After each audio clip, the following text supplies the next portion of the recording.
Thank you very much, Tony. Thank you, everyone. It's a real pleasure and an honour to be here. Tony, in response to your earlier remark, though, I can regretfully advise that my home city of Melbourne has a substantial airport but no trains, so Sydney is not the only city with a bit of work ahead of it. I'm from the Cities program at the Grattan Institute. We're an independent public policy think tank. We look at domestic policy right across Australia. I'm going to give some context for where Sydney is now and lay down a bit of a challenge for you. So everyone here knows that the economy, like most things, has a spatial dimension. Location matters. We'll start with some background to this, looking at the spatial dimensions of how Australia's economy and how Sydney's economy has changed over the last century. We'll then take you through what we've found in some of the research we've done and what the implications are for Sydney, especially in relation to where people live, where they work, how they get around, and how architecture can contribute to making these better. So at Federation, the backbone of the Australian economy was really in the bush. We were riding on the sheep's back. We were much more a nation of shearers, drovers and farmers and graziers than today. Half the population lived on farms or in small towns, market towns often. 1 in 3 people worked in primary industry, so agriculture or fishing or forestry, and only a third of the population lived in what were then big cities at the time. And this shaped our economy. It also shaped our identity. When we showed ourselves to the world at the Olympics, the opening ceremony, we depicted 120 stockmen and women reenacting the Man from Snowy River. So it's a powerful legacy. Fast forward to after World War II, the manufacturing sector grew. This period is really when Australia became a nation of city dwellers, and manufacturing greatly improved our standard of living.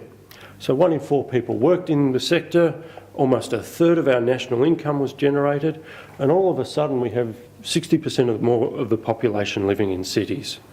So factories opened up in suburbs and in regional centres. Workers followed the factories to live in the suburbs, and this was made possible by affordable land and big increases in car ownership. So our cities grew both in population but in geographic footprint as well. Western Sydney became a very big manufacturing centre, probably the biggest in the country, manufacturing well-known products such as Brazella tomato sauce, Kingi overalls, Hush Puppy shoes, and what were then the outer suburbs of Melbourne and Adelaide grew substantially as well. Today, the economy is much more driven by knowledge-intensive activity and especially services. Production and extraction of goods and commodities are less important than thinking and doing type jobs. So agriculture employs just 3% of the workforce and contributes 2% of the nation's income today. Manufacturing employs less than 1 in 10 Australians and has broadly stood still over the last 20 years as our population and the rest of the economy have grown. Even in a boom, mining only employs 2% of the Australian workforce.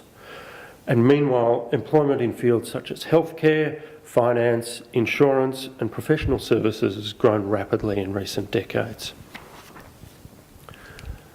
Now, another way of looking at this growth in the skill and knowledge intensity of our economy and of the work that we all do is the kind of jobs that need doing. So we can see from the chart that over the last 15 to 20 years, there's been big growth in higher skilled employment, which is managerial and professional type jobs, and in the kind of community and personal service work that has mixed levels of skill, and it's grown in response to the population ageing and also becoming more affluent. If you look down the bottom of the chart, you'll see that employment opportunities in lower skilled labouring and sales roles have grown much more slowly. Now we'll have a look at what these trends mean for the location of economic activity today. Firstly, we've heard already, and I just reinforce that economic activity in Australia is concentrated in and near cities. This map is just a visual depiction of 80% of the value of all the goods and services produced in Australia generated in just 0.2% of the land mass, and that's concentrated around cities.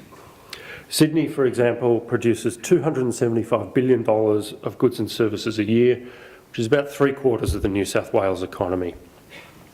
This reflects our increasingly urbanised population and our increasingly knowledge-intensive economy.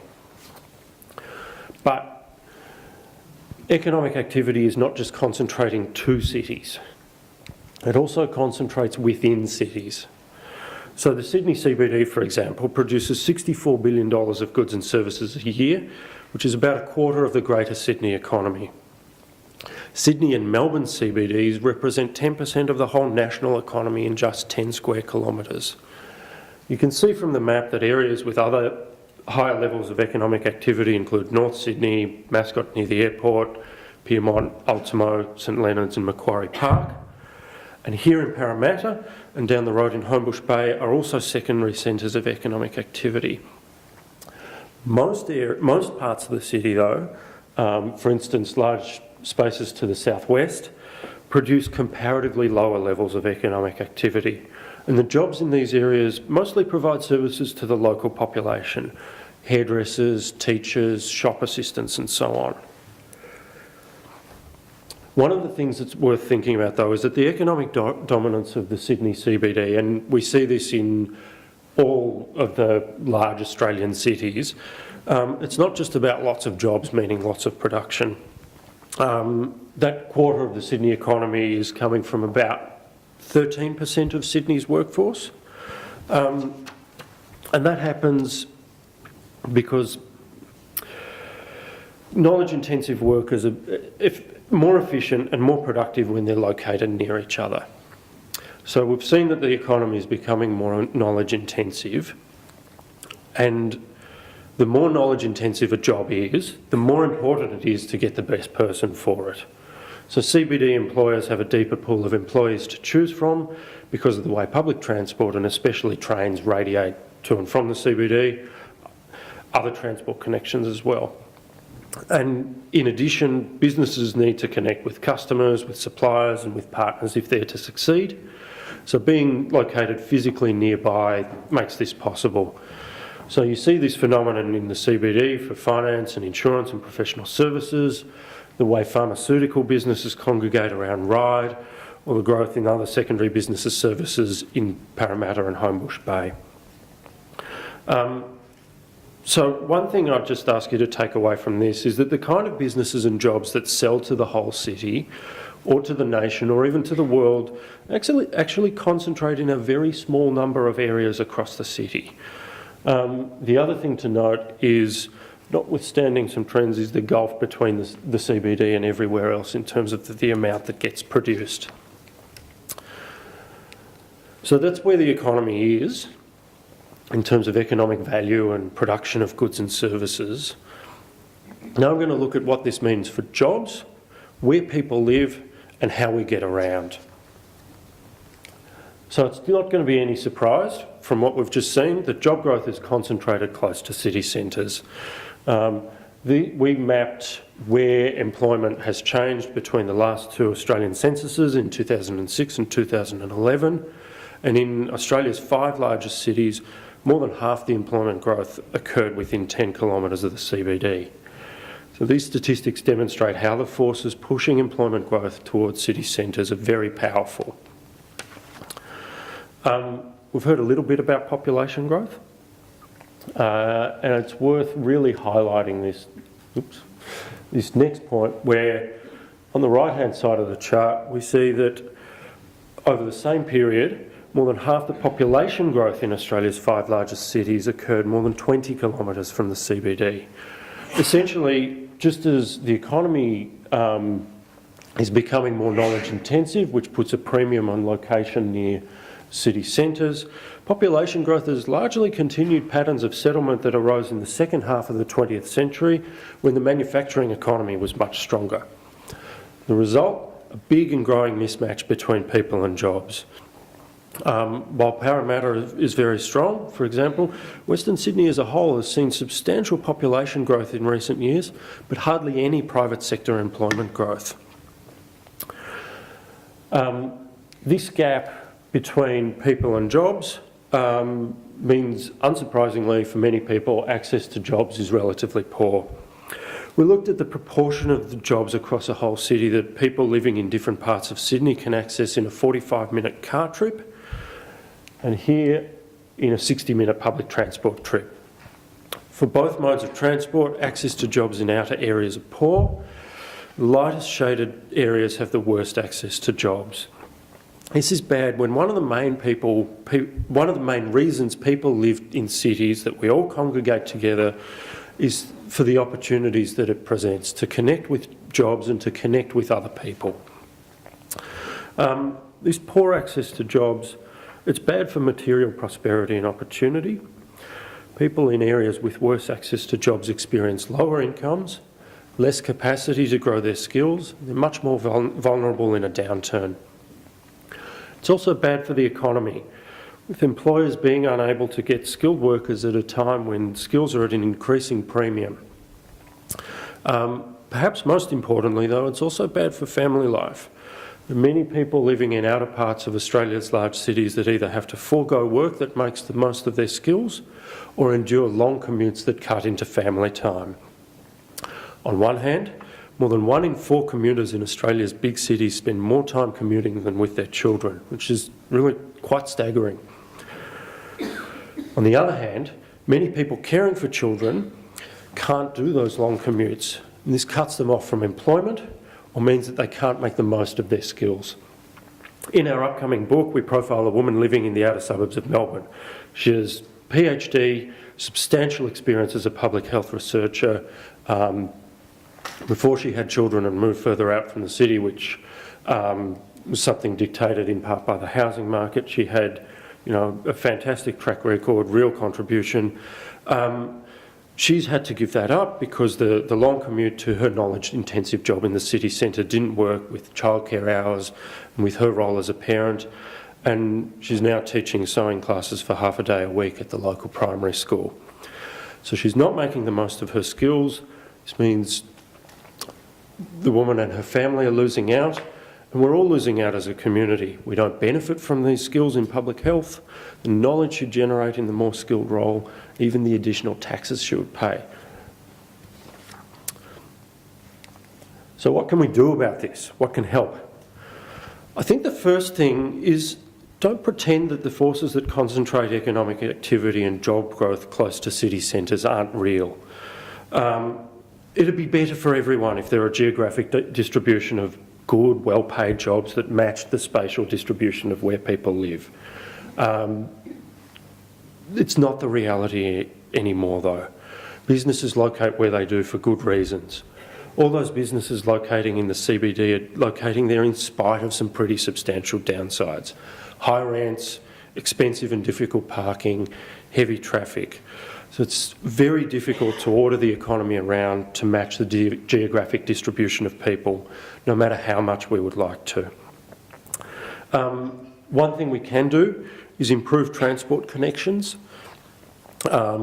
giving people choices about how they get around. It's not a roads versus rail proposition. They both have a role to play, do very different things. Many jobs you can only get to by a car, but at the same time, areas closer to city centres where this knowledge-intensive work is growing, it's where traffic's heaviest and where getting in on a train or other forms of public transport has the most role to play. Transport's not the panacea, though. Many jobs you can only get around by car for whatever reason. Traffic congestion is increasing. There's only so many roads you can build. And more fundamentally, the long distances between where people live and where employment growth is occurring means that whatever mode of transport you're using, it's still a long way. The other thing you can do is enable residents of cities to trade off where they live against the size of housing that they might live in. And Tony touched on this before. We're not saying everyone needs to live in a particular kind of accommodation. What we are saying is that the market at the moment is not giving people the choices that they might like to make to trade off the size of the home they live in against the location of where they live and what that means for commute times and all the rest of it. And the essential thing for that is more homes in places near opportunity, closer to city centres, so that living near jobs isn't unaffordable for a lot of people. Now, we all know that more housing in an area is often deeply unpopular with local residents, and this is where architects can play an important role, accommodating a growing population near jobs in a way that's good for the economy and good for the community, good for family life, and respectful of the local interests of people already living in an area. Because if there's a sense of being bulldozed or being shut down, then that housing won't get built in the long run. The politics of this are very sensitive and very powerful. So to wrap up, Australia's economy is more knowledge intensive than ever, and city centres are vital for knowledge intensive activity and economic growth. But our cities have not adjusted well to these changes in the economy. They helped us adjust really well to the change from an agricultural to a manufacturing economy, taking in many people, generating and distributing opportunity. Right now, though, we're seeing people and jobs move further apart.